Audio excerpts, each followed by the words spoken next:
Let's start by talking about a process life cycle to put this whole thing into context, and then once we have that in context, then we can go on to looking at the KT tools in that area.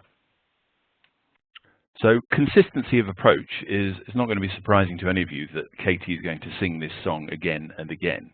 At some stage in our careers, we'll all be involved in lots of different process improvements as well to use the best tools you have available. We're going to look at where KT fits in. We're going to discuss a little bit with Six Sigma tools and Lean also. And the start, obviously, at the bottom, monitoring. It's not just the end results, but what happens within the process that we need to monitor before we attempt to doing any optimizing. Now, we're a great fan at KT of optimizing what you have now, the existing, before you move on to design something new. By modeling in this model, we mean the nitty-gritty, the fine detail, like data entry forms, etc. And of course, we need to make sure we support the execution of any process change, however it appears at first glance. Where to start? Well, it's not going to surprise anybody who's been on a KT class to see that we recommend starting with situation appraisal. So just by the way, this is a form of situation appraisal card which is used on the IT versions of KT Resolve and ITSM Problem and Incident Management. You may have a different card depending on which class you've attended, but the contents will be more or less the same. So start with situation appraisal. And here's a reminder of those steps, just quickly. I think the important thing to say about situation appraisal, particularly in the context of process design, is it's really, really important to get as complete a list of concerns as you can. And we're going to be looking at different ways of doing that right now. So here's an example that we can play with just for the purposes of this webcast.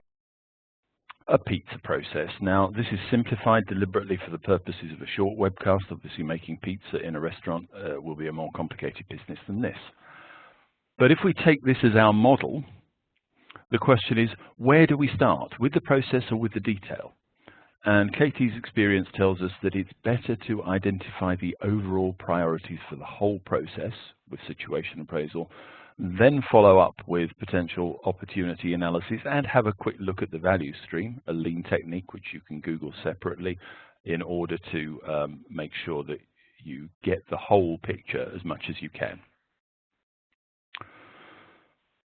So here's the pizza situation appraisal. I'll just leave you to look at that for just 1 second.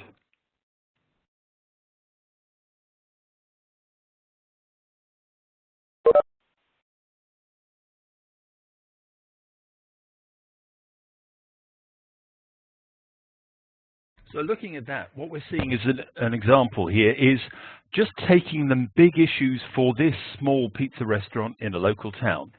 And looking at that gives us context and direction to the process improvement that we want to make.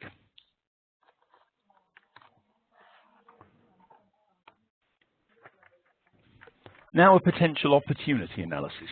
Something that some KT classes miss out, largely for time because we're too interested in problem analysis, but it's worth looking at where the opportunities lie. And you can see here on the process card, 4 steps, identify potential opportunities. In other words, what could go better than we expect normally? What are the likely causes? Take some action to promote those likely causes and plan a way of capitalizing on the results, assuming we get them. So here's a quick example, again, from the pizza restaurant.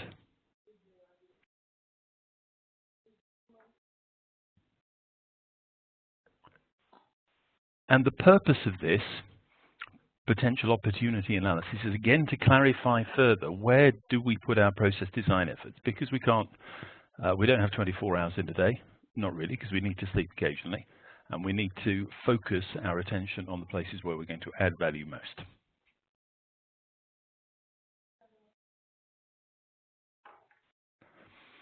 Value stream maps.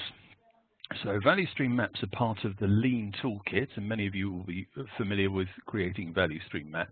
But the purpose of them is to identify the current state and to help to clarify further opportunities.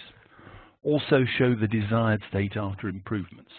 And value stream maps are an extension of process maps that can avoid simply shifting the bottleneck by improving one part of the process without improving the whole. So what we've got in a value stream map are process diagram, an information flow, the waiting time, processing time, quality metrics, and cost information. But they may not necessarily show what the end customer is valuing, which is why it's important to do that overall situation appraisal first. And here's an example for a pizza restaurant. So in the steps base, assembly, bake, cut, and pack, we've added here some metrics, and it's important to emphasize that the metrics that you have here at the bottom, such as cycle time, number of operators, the quality, the processing time, are ones that you choose. They're things that you're interested in, and again, will very likely be based on the original situation appraisal that you did. And now we move swiftly on to problem analysis. So what we're looking at here is using problem analysis to understand process variations. Whether you're baking pizzas or handling incidents or problems, or you're making large-scale turbines, the starting point will always be the problem statement. What is wrong with what? And in this case, it's worth getting behind the original problem statement. If people come with pizzas take too long to make, then you're stair-stepping that you were shown during the problem analysis part of the class, why and why and why, so same as the 5 whys, leads you to more detailed problem statements such as bases take on average 60 minutes. Having gone through your 1, 2, 3, 4 or 5 whys to get to your final problem statement, then it's useful, particularly in the context of processes, to increase the level of the detail. So if we're unhappy with our base preparation time, here it is. The average is fairly consistent between Monday and Sunday in the top diagram. If we then change the time scale and get more granularity, then we can see indeed there's quite a lot of variation during individual hours of the day. And we can take a guess about why that may be. But knowing that gives us then an is and is not. So is being the high point because that's too long, and is not being the lowest demonstrated or the best demonstrated performance, and we can start doing some comparison of the conditions in those circumstances.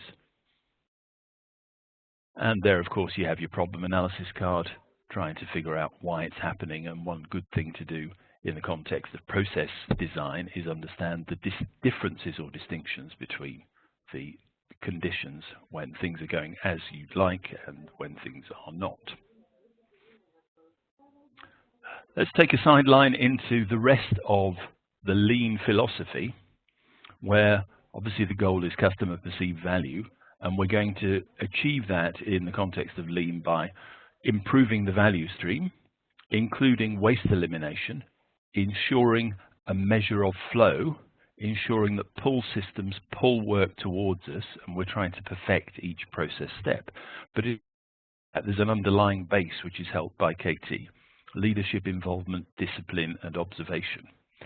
So all of that discipline is about making sure that you get good quality information through situation appraisal and problem analysis, that your recommendations are processed appropriately through decision analysis, and before we make any process changes, we do use PPA or potential problem analysis to de-risk anything that might be happening, because we don't want to make the process work. Too often processes are rewritten and we haven't really thought about what could go wrong with the new process, and then it doesn't work. And we have the 5 S's circle over there in the corner, which is also relevant to processes. Now to have a quick word about another tool that you may be using. So 6 Sigma, particularly the DMAIC cycle: define, measure, analyze, improve, and control. That provides us with another flow for process improvement if you want to use it. And if you're a fan of DMAIC, let's have a look at where the KT tools are going to fit in there. So obviously defining the issue or the problem that we're trying to solve is very much assisted by situation appraisal. When we're looking at analyzing the causes and to some extent measuring, we're probably going to be using problem analysis, and in the improvement making decisions about the likely process improvements with decision analysis, and as I said earlier, de-risking them with potential problem analysis. And maybe situation appraisal also sneaks into the control area by helping us to define the measures that we want in the future. Now, I haven't said anything about design. You know, this is the big thing for a lot of people. How do you draw a better process? And it's not going to be a surprise to KT users that decision analysis is for us the tool of choice. But what particularly do we need to use in decision analysis in order to get a better process at the end of the day? So, stating the decision, developing objectives, and musts and wants will remain as they always have, as will weigh the wants. But when you come to looking for solutions, looking for new alternatives for the existing process, we strongly recommend that you invite multiple competing options. And then, having put them through the decision analysis, take the best 2 or maybe 3 out of the multiple competing options in your decision analysis and recombine process elements in order to create a super option that really well meets the objectives that you started in.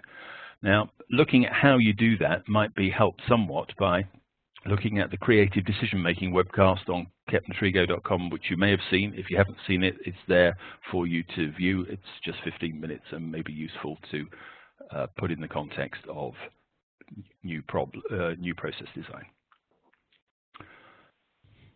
So let me just end up here with a couple of tips, 3 tips for process improvement. Do start with a global situation appraisal, and particularly ask the workers or operators what the issues are. They always know. Then maybe repeat your situation at a higher level of detail for individual process steps. So then you'll get a rich list of issues that you can then prioritize and decide what to do about in the context of your decision analysis. But before you start any of that, do check for causes of process variation before you attempt to correct it. Too often there are knee-jerk reactions of rewriting a whole process on the basis of 1 or 2 blips or 1 or 2 major incidents, and we really don't want to do that. If we can find out what the cause is and correct it simply, it can save us an awful lot of work and heartache.